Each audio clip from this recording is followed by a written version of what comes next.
स्वागत है आपका घूमो बुंदेलखंड में। जैसे हम अनेक साधु संतों की कहानियां बताते हैं, अनेक साधु संतों की जीवन पर आधारित संघर्ष बताते हैं, और सबसे बड़ी बात है अनेक साधु संतों के, जैसे जंगल हो गया, अन्य जगहों के साधु संतों के, गुफाओं के, और कई सारे संतों का जो चमत्कार करते हैं, ऐसे तमाम संतों का हम वीडियो आपको दिखाते हैं, उनके बारे में बताते हैं। तो आज हम एक ऐसे संतों के बारे में बताएंगे जिनको नागा साधु कहते हैं। नागा साधु कैसे बनते हैं, इनकी परंपरा क्या है, ये कैसे काम करते हैं, किस चीज में माहिर होते हैं, ये हम सब बताएंगे। लेकिन इसके पहले बता दें, इस परंपरा को आदि गुरु शंकराचार्य जी ने शुरू किया था, और ये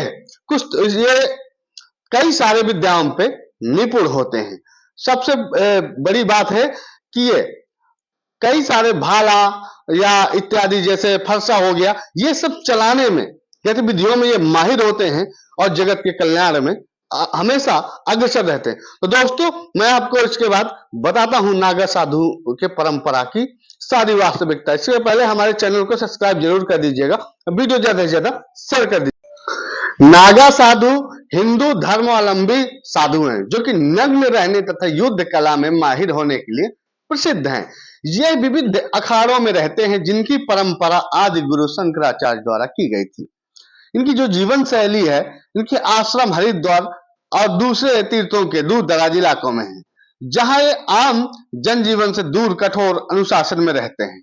इनके गुस्से के बारे में प्रचलित किस्से कहानियां भी भीड़ को इनसे दूर रखती है, लेकिन वास्तविकता यह है कि शायद किसी को नुकसान पहुंचाते हो। हाँ, लेकिन अगर बिना कारण अगर कोई इन्हें उकसाए तंग करे तो इनका क्रोध भयानक हो सकता है। कहा जाता है, भले ही दुनिया अपना रूप बदलती रहे, लेकिन शिव अग्नि के ये भक्त इसी स्वरूप में रहेंगे। नागा साधु 3 प्रकार के योग करते हैं, जो उनके लिए ठंड से निपटने में मददगार साबित होती है। ये अपने विचार और खान पान दोनों में ही संयम रखते हैं। नागा साधु एक सैन्य पंथ और एक सैन्य रेजिमेंट की तरह बटे हैं। त्रिशूल, तलवार, शंख, चिलम से वे अपने सैन्य दर्जे को दर्शाते हैं। सबसे बड़ी बात है कि ये साधु प्राय कुंभ में दिखाई देते हैं। नागा साधुओं को लेकर कुंभ में बड़ी जिज्ञासा कौतूहल रहता है, खासकर विदेशी पर्यटकों में। कोई कपड़ा न पहनने के कारण शिव भक्त नागा साधु दिगंबर भी कहलाते हैं, अर्थात आकाश ही इनका वस्त्र हो। कपड़ों के नाम पर पूरे शरीर में धूनी राख लपेटे साधु कुंभ मेले में सिर्फ शाही स्नान के समय ही खुलकर श्रद्धालुओं के सामने आते हैं। आमतौर पर मीडिया से ये दूरी भी बनाए रखते हैं। अधिक संख्या नागा साधु पुरुष ही होते हैं। कुछ महिलाएं भी नागा साधु हैं, पर ये सार्वजनिक रूप से सामान्यतः नग्न नहीं रहती, अपितु एक गेरुआ वस्त्र लपेटे रहती हैं। नागा साधुओं का इतिहास क्या है? इतिहास ऐसा है कि भारतीय सनातन धर्म के वर्तमान स्वरूप की नींव आदि गुरु शंकराचार्य ने रखी थी। शंकर का जन्म 5वीं शताब्दी ईसा पूर्व में हुआ था, जब भारतीय जनमानस की दशा और दिशा बहुत बेहतर नहीं थी। भारत की धन संपदा से खींचे तमाम आक्रमणकारी यहाँ आ रहे थे, तब कुछ खजाने को अपने साथ वापस ले गए। कुछ भारत की दिव्य आभा से ऐसे मोहित हुए कि वहीं बस गए। लेकिन कुल मिलाकर सामान्य शांति व्यवस्था बाधित थी। ईश्वर धर्म शास्त्रों को तर्क शास्त्र और शास्त्र सभी तरह की चुनौतियों का सामना करना पड़ रहा था। ऐसे में शंकराचार्य ने सनातन धर्म की स्थापना के लिए कई कदम उठाए, जिनमें से एक था देश के 4 कोनों पर चारों पीठ का निर्माण करना। यह भी गोवर्धन पीठ, शारदा पीठ, द्वारिका पीठ और ज्योतिर्मठ पीठ। इसके अलावा आदि गुरु ने मठों मंदिरों की संपत्ति लूटने वाले और श्रद्धालुओं को सताने वालों का मुकाबला करने के लिए सनातन धर्म की विभिन्न संप्रदायों की सशस्त्र शाखाओं के रूप में अखाड़ों की स्थापना की शुरुआत की। आदि गुरु शंकराचार्य को लगने लगा था सामाजिक उथल पथल के इस युग में केवल आध्यात्मिक शक्ति से इन चुनौतियों का मुकाबला करना काफी नहीं। उन्होंने जोर दिया कि युवा साधु व्यायाम करके अपने शरीर को सुदृढ़ बनाएं और हथियार चलाने में भी कुशलता हासिल करें। इसलिए ऐसे मठ बने जहां इस तरह के व्यायाम या शस्त्र संचालन का अभ्यास कराया जाता है। ऐसे मठों को अखाड़ा कहा जाने लगा। आम बोलचाल की भाषा में भी अखाड़े इन जगहों को कहा जाता है, जहां पहलवान कसरत के दांव पे सीखते हैं। कालांतर में कई अखाड़े अस्तित्व में आए। शंकराचार्य ने अखाड़ों का सुझाव दिया कि मठ मंदिरों से श्रद्धालुओं की रक्षा के लिए जरूरत पड़ने पर शक्ति का प्रयोग करें। इस तरह ब्रह्म आक्रमणों के उस दौर में इन अखाड़ों ने एक सुरक्षा कवच का काम किया। कई बार स्थानीय राजा महाराजा विदेशी आक्रमण की स्थिति में नागा योद्धा साधुओं का सहयोग लिया करते थे। इतिहास में ऐसे कई गौरवपूर्ण योद्धा का वर्णन मिलता है जिसमें 40,000 से ज्यादा नागा योद्धाओं से हिस्सा लिया। अहमद शाह अब्दाली द्वारा मथुरा वृंदावन के बाद गोकुल पर आक्रमण के समय नागा साधुओं ने इनकी सेना का मुकाबला करके गोकुल की रक्षा की। वर्तमान स्थिति जो है, भारत की आजादी के बाद इन अखाड़ों ने अपना सैन्य चरित्र त्याग दिया। इन अखाड़ों के प्रमुख ने जोर दिया कि उनके अनुयायी भारतीय संस्कृति और दर्शन के सनातनी मूल्यों का अध्ययन और अनुपालन करते हुए संयमित जीवन व्यतीत करें। इस समय 13 प्रमुख अखाड़े हैं जिनमें प्रत्येक के शीर्ष पर महंत आसीन होते हैं। इन प्रमुख अखाड़ों का संक्षिप्त विवरण इस प्रकार है। श्री निरंजनी अखाड़ा, यह अखाड़ा 823 ईस्वी में गुजरात के मांडवी में स्थापित हुआ। इनके इष्ट देव भगवान शंकर के पुत्र कार्तिक स्वामी हैं। इनमें दिगंबर साधु महंत महामंडलेश्वर होते हैं। इनकी शाखाएं प्रयागराज, उज्जैन, हरिद्वार, त्र्यंबकेश्वर व उदयपुर में है। श्री जूना दत्त या जूना अखाड़ा, यह अखाड़ा 1145 में उत्तराखंड के कर्णप्रयाग में स्थापित हुए। इसे भैरव अखाड़ा भी कहते हैं। इनके इष्ट देव रुद्रावतार दत्तात्रेय हैं। इनका केंद्र वाराणसी के हनुमान घाट पर माना जाता है। हरिद्वार में माया देवी मंदिर के पास इनका आश्रम है। इन अखाड़ों के नागा साधु जब शाही स्नान के लिए संगम की ओर बढ़ते हैं तो मेले में आए श्रद्धालुओं समेत पूरी दुनिया की सांसें इस अद्भुत दृश्य को देखने के लिए रुक जाती हैं। आजकल इनके पीठाधीश्वर स्वामी अवधेश आनंद गिरी महाराज हैं।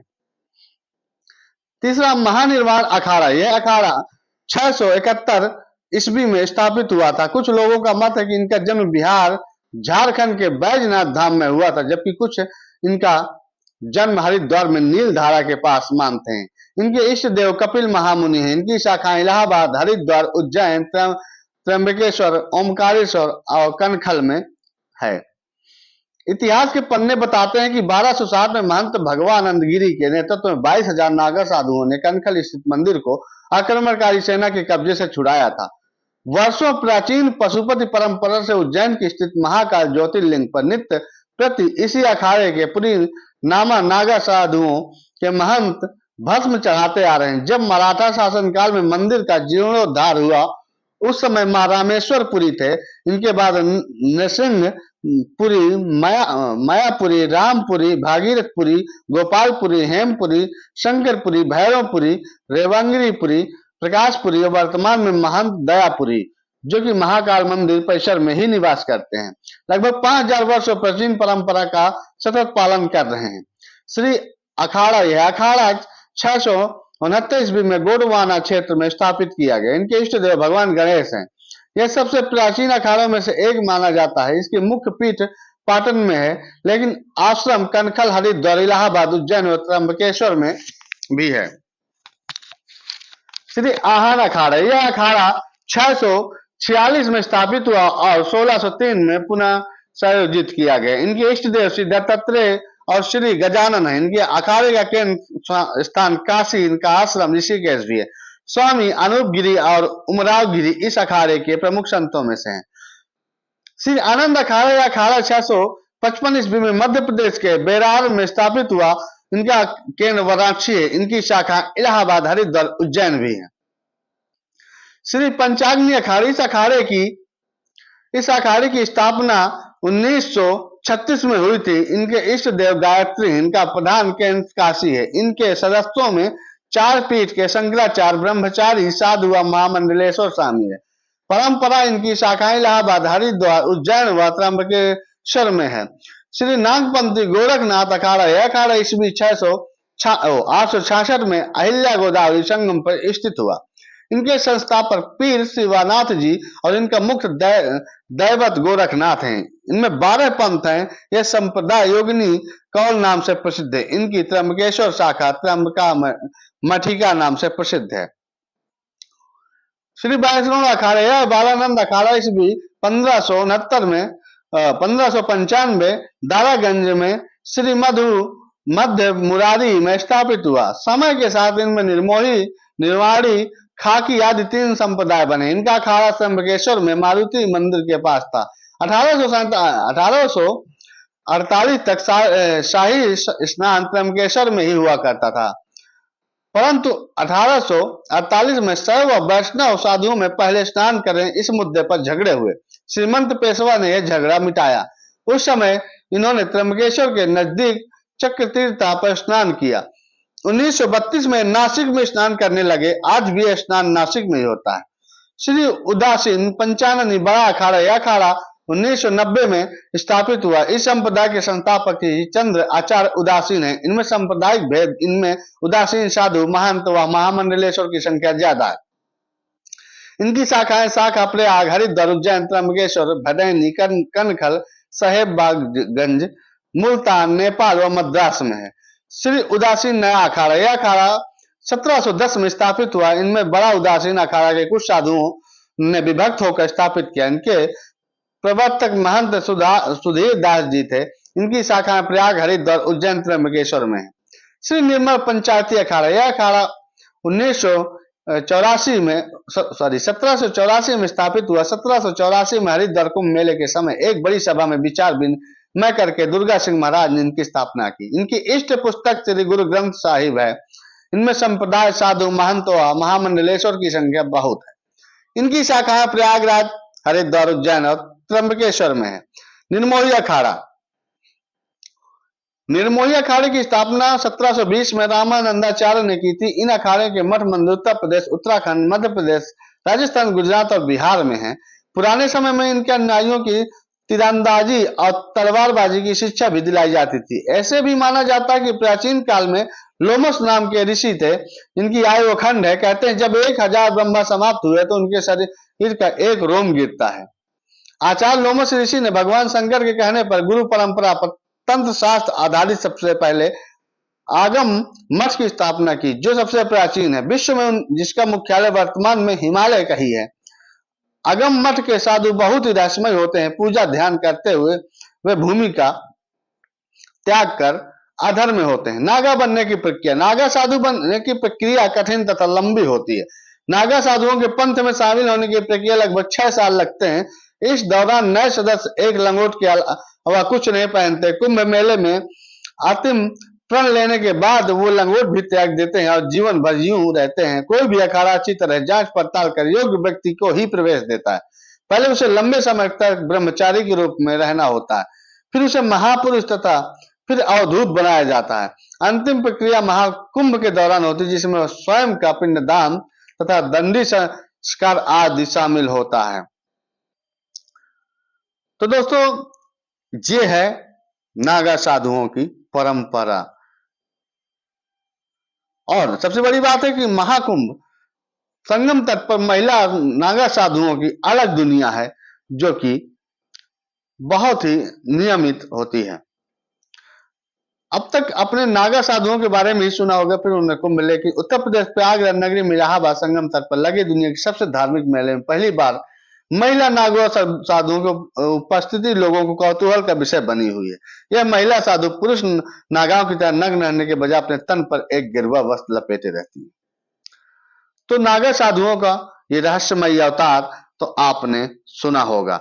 नागा साधुओं की, नागा साधु बनने की परंपरा आपने समझी और नागा साधु कैसे बनते हैं यह आपने अच्छे से सुन लिया। तो दोस्तों, यह वीडियो ज्यादा से ज्यादा शेयर करिएगा और नागा साधु की परंपरा कैसी होती है, कैसे नागा साधु बनते हैं, इसके बारे में आप भी समझिए और जानिए इनके त्याग को। और हमारे चैनल को ज्यादा से ज्यादा शेयर करिए ताकि सभी लोग हमारे संतों की जो इतनी कठिन परीक्षाएं होती हैं इसको समझ सकें और इनका सम्मान कर सकें। तो बने रहिएगा हमारे साथ घूमो बुंदेलखंड में।